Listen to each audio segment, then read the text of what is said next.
and welcome to another Wrestling Roundtable discussion podcast. I'm Adam Wilbourn from WhatCulture, joined by the Dudley boys of WhatCulture, Michael Hamflett and Michael Siswick, to discuss another burning wrestling issue. But before we get into it, if you're a fan of this sort of thing, make sure you subscribe to WhatCulture Wrestling on either iTunes or Spotify for daily wrestling podcasts where we review pay-per-views, Raw, SmackDown. We have interviews, more discussions just like this one, and a roundup of the week, complete with a bloody good quiz, of course, on WrestleCulture.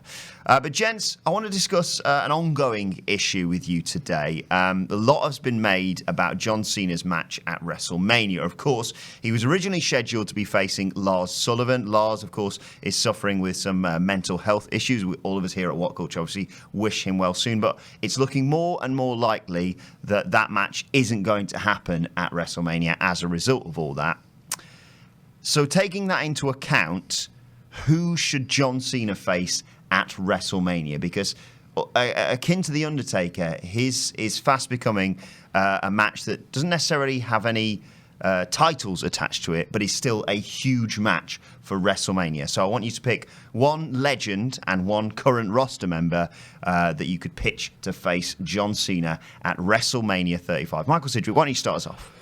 Before I start off, I just want to say that as someone who suffers from anxiety himself, while I in no way whatsoever condone some of Lars Sullivan's past opinions that he's expressed previously, I think we should all extend a level of empathy to him, because the life of an anxiety sufferer is really quite harrowing at times. Having anxiety is basically, to use an example from my own life, being told that you've suffered go nowhere jobs that you didn't necessarily want to have for 8 years, working so hard in your personal time for 2 years, writing for free to get your dream job, writing about professional wrestling for a living. At that job, you are told 2.5 years into it, we're going to pay you to go and cover WrestleMania.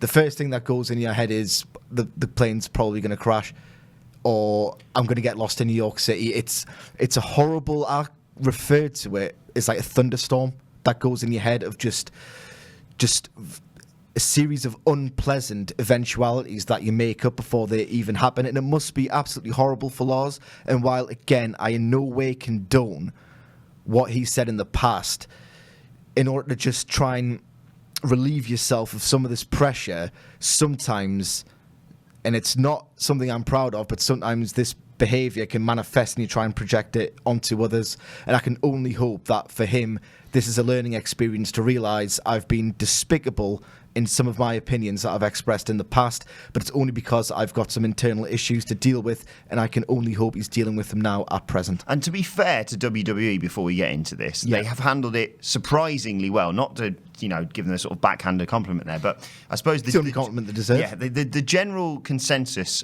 around this sort of thing can be quite flippant, I suppose, when it comes to anxiety issues as well. Of if you don't suffer from it, you just think, well, come on, it's a match with John Cena at WrestleMania. Just not get over it, but you know what I mean? But it can be quite dismissive, I suppose. But WWE have just said, look, take as much time as you need and just come back when you feel ready. And I feel they should be credited on that. Yeah, absolutely. And I can only hope at this point that he comes back. At this point, I think so much has been made of it. We're doing it right now, that he comes back and has a more slow-burning push after WrestleMania happens, because this match at John Cena appears to have triggered something within him. So, yeah. So John Cena has no opponent as it stands then for WrestleMania 35, if we're assuming that he's not going to be competing against Lars Sullivan. So, legend or a current roster member, who would you like to see John Cena face?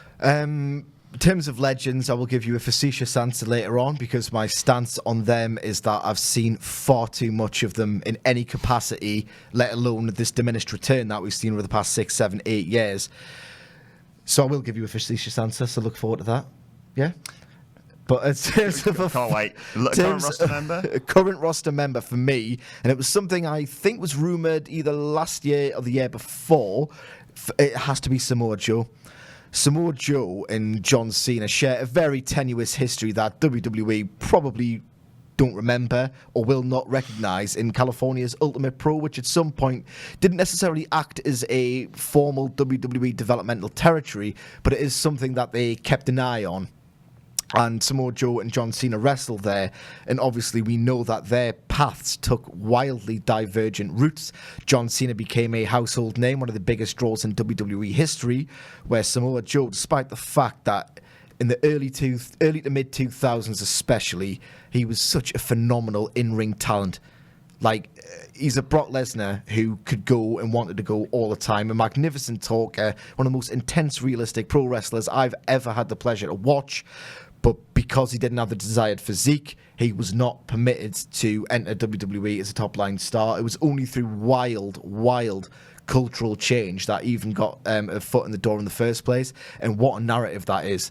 If they can actually just let it unfold organically, let Samoa Joe channel what must be years of dormant frustration into those promos, they would be absolutely fire. And one would presume, looking at the schedule, you're not going to get a lot of John Cena to be able to build it. So building it off Samoa Joe's promos, which, as you mentioned, are unbelievable, as we saw in his build with AJ Styles, would be great. Coming out every week on SmackDown, submitting someone to the coquina clutch, and then cutting a promo on John Cena and just calling him out each time, perhaps. Yes, absolutely. And because I often fret about what John Cena does to his opponents, he has got a tendency to completely expose them on the microphone in terms that I find personally really alienating and counterproductive to their mood he's in that day, doesn't it? Well, he's usually in a foul mood and just decides to banter them off, and I think it does absolutely nothing. Like all those times where he said, like, Bray Wyatt, he should be the life of the party, and didn't he mock him up on drag on the Titantron? Mocked his trousers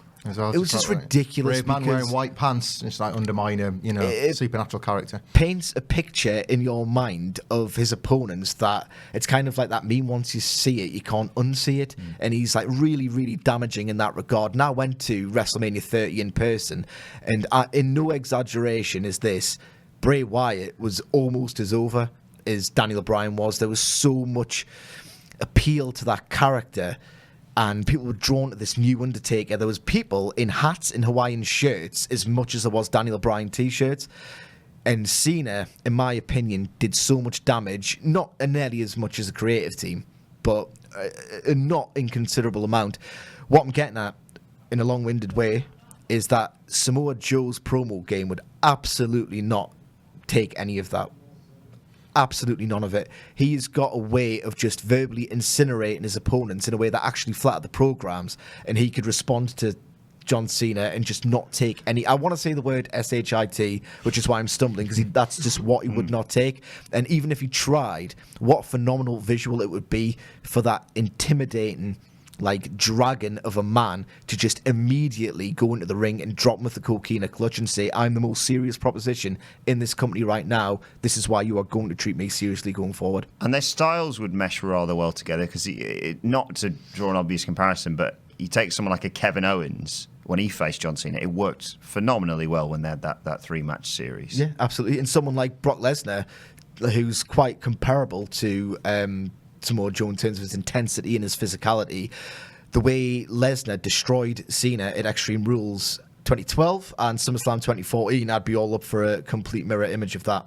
Like, would love it. Something they've never done with Cena as well, obviously because it's emblazoned across most of his merchandise, is that he can never give up. But something like a pass-out spot would be the submission equivalent of what Brock did to him with the suplexes. That helped Brock exponentially. He was, like, stuttering a little bit. Well, Triple H didn't help. Exactly, yeah. So, like, what Cena did for him with all them suplexes, where he was just flattened into being pinned in easy fashion at SummerSlam, the submission equivalent of that is Samoa Joe hitting the coquina clutch, not for the tap-out, but just after such a beating and the muscle buster and everything like that, is Cena just blanking out in the submission hold. Joe could dine out on that for months and months and months. And the one other thing I will say is that Samoa Joe is one of those rare acts in WWE that is, like, really immune to 50-50 programs, and he's lost the vast majority of them. He can weather all that, what should realistically be damaging booking, but because he's such a great performer that there's no stigma attached to him as a loser, because people will naturally inherently see him as a winner. If he gets the chance to actually win for once, can you imagine that might send him into the stratosphere of the main event? Actually winning a program, isn't it? It's very strange to think of him coming out on the right end of a storyline. Yes, absolutely. Yeah. And to come out on the back of that one, he's an instant top heel to maybe do like a shake-up over to Raw. That's exactly what I was thinking. Fight Seth Rollins for his newly won Universal Championship. Or why not do a Samoa Joe face turn? In any event, this sort of program and winning this sort of program is the kind of thing that fires the imagination.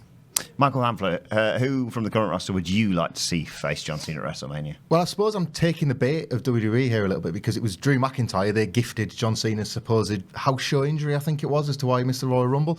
But more than anything else, less for Cena, more for Drew. It feels at this point like a match against John Cena would be a bit of a salvage job of a push gone very wrong very quickly. We were talking in November, December time about Drew as a possible Rumble winner. People were hopeful of it in January, but really he'd slipped so far below Seth Rollins in the favourite stakes that it wasn't even part of the conversation towards the end.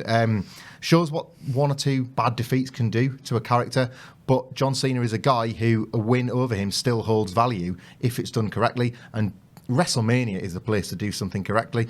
Cedric mentioned Bray Wyatt before. It wasn't just that Cena was damning into him in promos. It was also the fact that Cena won the match. You know, he could have been pretty awful to him in those promos, and then Bray could have just gone over at WrestleMania 30, and that would have been what people would have been left remembering. Drew is in a position now coming out of WrestleMania where he needs to be a focused character regardless of what he does at WrestleMania. There doesn't really seem a lot for him at the moment. I don't know how much stock WWE put in this, but while television ratings continue to sag, you can look at YouTube numbers to see what people are watching after Raw, what people want to watch again, what people are talking about, and then sharing with their friends.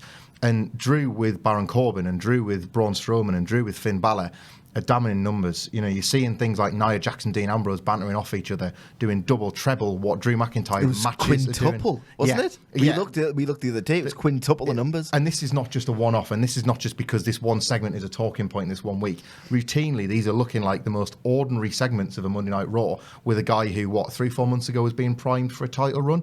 A pinfall victory with a Claymore kick, which is an over finisher still, over John Cena, could just set him up perfectly for the year ahead. It's okay that it's stuttered now, as long as they fix it in time for something big at WrestleMania. And if anything, both guys at this point, as you say with Lars Sullivan, both guys are kind of odd men out of programs that maybe could have and would have been something big on a big night. Just put your hands together and give them both a kind of a bit of a free pass match. Cena doesn't need the win, but Drew really, really does. Before we move on to potential legends to face John Cena, I'm going to pitch another person that John Cena from the current roster could face. There's a whole host of up-and-coming young stars that I'm sure would benefit from a match against John Cena, but there's a guy in there right now who people are talking about. People are analysing whether or not he is actually leaving the company. There's all these rumours swirling, of course, about moving companies, moving to AEW, for example. My pitch for John Cena's opponent at WrestleMania 35 is Dean Ambrose. Dean Ambrose is a guy who we're contemplating, if he isn't leaving WWE, and this is all a big work, will become this anti-company guy, the guy who just rails against authority, which he's done in the past, but this would be a very different. This would be, CM Punk-esque from all those years ago. And I think if you're going to do that, you have to put him against the company guy at WrestleMania. And as of right now, with no Roman Reigns obviously in the picture, the classic company man is John Cena. And I think a Dean Ambrose-John Cena match would get a lot of attention. And I'm not really sure what the match finish would be. Whether it be more beneficial for Dean Ambrose to lose and disappear for a while and then come back with some sort of, not an actual invasion, but akin to, bursting back in and wrecking the place, or a win to say, you know what, I'm sticking around now because I've beaten your top guy and now I'm the top guy running this company and things are going to change around here. Would that be something you guys would be interested in? I think there's two fascinating outcomes there, and for all this talk that we've been literally doing about how getting a victory over John Cena would somehow constitute a rub, there's a very cogent argument to be made that maybe it wouldn't. Maybe it wouldn't. This is a guy who, since Royal Rumble 2017, has done virtually nothing of note. Obviously, a lot of that is down to the fact that he's barely been around, but we're talking about a guy who's been doing some very arbitrary television jobs for next to no reason. I know he lost to Nakamura to put over his WrestleMania challenge. Oh, no, it wasn't. It was for the Jinder Mahal, wasn't it? Yeah, it was over the summer. At SummerSlam 2017. And since then, he's lost somewhat arbitrarily on Raw. He's taken pinfall victories in multi-mans in order to preserve the other guys in them, which, while admirable, it's not as if they did anything with Drew McIntyre, for example, in that match, that multi-man fatal four-way before the Royal Rumble. That was for Finn Balor, wasn't it? That was for Finn Balor. Push for Finn. That was probably the first act of generosity I've seen out of him in a long time. Yeah, absolutely. And I think John Cena realistically could do with the sort of victory that reminds us why he's such a big star. Because I know he hasn't been absent long enough to sort of reinforce him as this big legend. Like, absence makes the heart grow fonder and all the rest of it. But yeah, he seems, since his returns, to not quite appear as the star he once was. Like, it's wrestling moves at such an accelerated pace that it's hard to remember just how he was the nexus point of absolutely everything for several years, and he just doesn't feel like that anymore. A notable win over a guy who I think very much is out of the picture is the best of both worlds, to get a victory over an outgoing star in a way that doesn't make them look petty, i.e. putting him over Nia bloody Jax of all people. And yeah, John Cena could get something out of it which he could then rub off on somebody else down the line. Before we move on to Legends, one other suggestion perhaps for John Cena at WrestleMania is a WWE Championship match, because we've looked at the Elimination Chamber and what could follow from that, and we've contemplated about who Daniel Bryan's opponent could be at WrestleMania. Who better, if there's no one immediately that comes to mind, who better to throw in as not a last minute, but as an alternative opponent for Bryan? You know, Cena trying to break the record, Daniel Bryan being as, you know, heelish as he can be right now. Hair versus hair. Yeah. There is so many more possibilities. Is that something that could interest WWE? Honestly, I was gutted Cena was out the Rumble for that very reason. To me, the stakes were with someone like John Cena, because you could visualise the possibility of him challenging Bryan. I think we discussed the old sort of family relationships that used to exist when they were both, you know, with the Bella twins and everything like that, and the matches on evidence, you know, would be great between them. The promos on evidence between them would be great. It felt to me the right middle ground between this John Cena that we're discussing, the two John Cenas that there are at the moment, the guy that kind of doesn't really give a toss and comes back when he fancies it just to plug the worst version of his t-shirt and the worst version of his wrestling, to be honest, versus the guy that if he really fancies can just turn it up that extra dial and just think, oh, actually, I need to remind everybody that, as Cedric's pointed out, we need to remind everybody that there is still some value there. How can you put over guys if you've got nothing left yourself to offer them in the first place? So win, lose or draw against Daniel Bryan, it's all there. All the ingredients are there. I sense now that they're going to use the Elimination Chamber SmackDown title match to kind of get all the other challenges out the way, and that it's going to be somebody fresh in that spot for Bryan. So John Cena is better than some of the other terrifying options that are out there. So I'd love to see that. Yeah, I'd love to see that. I mean, the in-law stuff is relatively unbroken. Well, I don't think I've ever seen like an in-laws match in pro wrestling. And for Christ's sake, that's such like a resonant thing for virtually everybody of a certain age. Like, there's loads that could do with it. Like, Daniel Bryan could say, I'd never want you to be my brother-in-law. Like, John Cena is as materialistic as it gets. Yeah. So there's a character dynamic, it could really work. John Cena is someone who has got like an inbuilt audience, and he's like magic to children the world over, and he could say that he's spreading a similar message to make the world a better place, which he's demonstrably done through his outstanding contribution to the Make-A-Wish Foundation. He's actually done it in a way that Bryan absolutely hasn't. And it's like a nice, neat dynamic, because the way Daniel Bryan's doing it is that whole Big Lebowski thing, where it's like, you're not wrong, but you're an asshole. Yeah. And John Cena just diligently does it as a charitable contribution. So there's absolutely loads of narrative ground that they can explore. The neon colours of corporate capitalism that Bryan could rage against. Yeah. There's so much potential in that programme. But yeah, the fact that it wasn't in the works means I do think they've got like a big secret plan. So unfortunately, as much as I'd love to see it, I'm ruling it out in my own head, because it feels like they have already. And they've both created their own WWE Championship. So we move on to legends now that John Cena could face. Michael Hamflett, who's on your list? I've had to cheat a little bit here, because I feel quite depressed with the state of the legends and the state of the ones that they brought back. So it's got to be not Jeff Jarrett. I'm going with Kurt Angle, because I sense that there is something big planned for his WrestleMania this year. They teased the announcement that they haven't yet delivered, and they probably want to drag that out because they probably haven't got enough weeks of storyline left to use.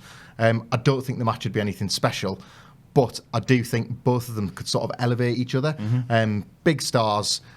a reasonable history from when they were both full-timers. Angle would want to give it everything. And if you put something like a retirement in there, if you have like a kind of diet Shawn Ric Flair dynamic where Cena doesn't really want to be the guy to retire Kurt Angle wants to prove himself one last time. Can you imagine how hammy his acting would be? Oh, it would be horrendous. But, this is that John Cena ham that he swears that the only reason he calls spots so loud is because he wants people in the back row of the building to hear. Like, he can do those facials. Why would you want to spoil everybody's fun? Like, he wants the people in the cheapest seats at MetLife Stadium to feel this drama that they're trying to create. How loud would he be? It's a massive thing. I don't think Kurt Angle's got a truly great singles match left in him. No. But I think between them and a company that would care a lot about making that feel special, then the veneer of something classic would happen over 10 minutes and no more, in which Cena puts Angle away and they can have a nice moment and Angle can get what I assume is kind of his last great singles match. I'm not advocating that this is going to be a special wrestling match, but then WWE didn't advocate that last year when they finally gave us John Cena and The Undertaker. Yeah. So why should we hold John Cena to that standard on WrestleMania anymore? Michael Sidgwick, which legend do you think he should face? Goldberg, because it would be it would be a short match. And WrestleMania's really long. I'm going to WrestleMania.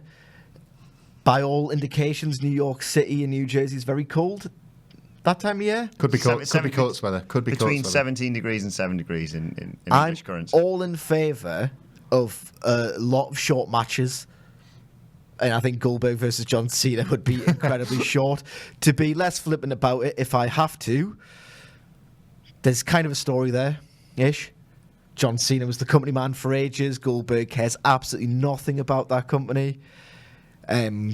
Goldberg, I don't like John Cena very much, never have. It would be nice to see him get the hell speared out of him.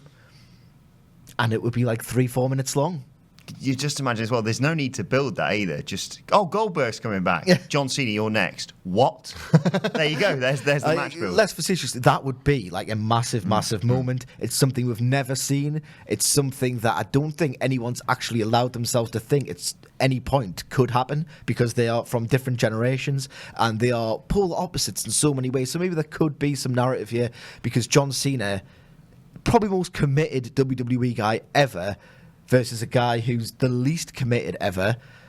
There could be something in that story. I don't know. I just want to see Goldberg pulverise him. Thank you. The match more than the angle.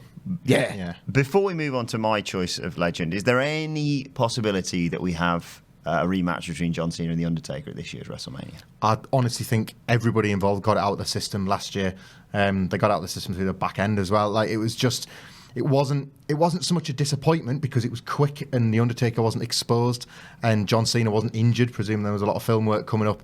But not only do I not think there's a big match in them, I don't even think Vince McMahon himself would want to see it anymore. I think what we got last year was the best case scenario for that feud. And anybody still clinging on to them somehow getting 20 minutes, well, is delusional that they could go 20 minutes, but should probably move on, should allow those characters to move on and move past that.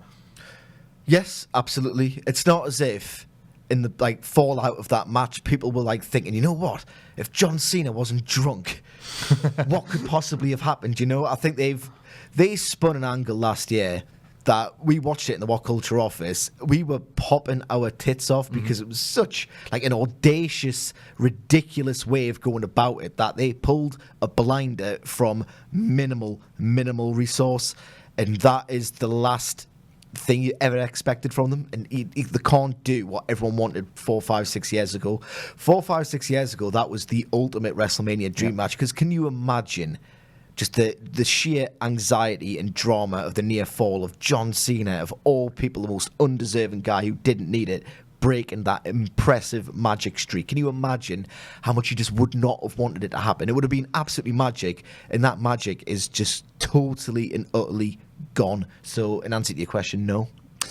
My choice for the legend to face John Cena is a man who we were talking about recently, in fact, when we were discussing about legends to come back for one more match, and that is Shawn Michaels, because I don't want my last memory of Shawn Michaels to be that god-awful match in Saudi Arabia, and we know the history that those two have got together. I'm not saying this is going to be, a stellar match as if you'd put Shawn against an AJ Styles or a Daniel Bryan, but if you want two big names to just clash with nothing on the line at WrestleMania, who better? Yeah, absolutely. I'm ambivalent on it, I'll be honest, But as you say, like when you see a 3-hour Raw program the likes of Heavy Machinery, EC3, and now the absent Lacey Evans just felt so normal after such a quick amount of time. It's just such an indictment of the long-term storytelling mechanisms. It's just always a massive treat to see two overstars fight each other. It's like the loss of the Lars Sullivan match. Is a new opportunity not opened up here where they just don't book John Cena for the show, but there's kind of a tacit understanding amongst the fan base that he's probably going to be on it. I remember when he was injured for WrestleMania 32 and he made the save for The Rock, and we got all we needed, which was a visual of like the super team chasing off the Wyatts. He couldn't do a lot, but he could do enough to make that segment like carry off and look realistic. I wouldn't be against that for John Cena this year. Everything we've said, I'm not enthusiastic about it because I like the idea of seeing John Cena on a stage that he clearly belongs on, WrestleMania and WWE and everything about that. The synergy there is going to be there forever. It's a Hulk Hogan sort of situation.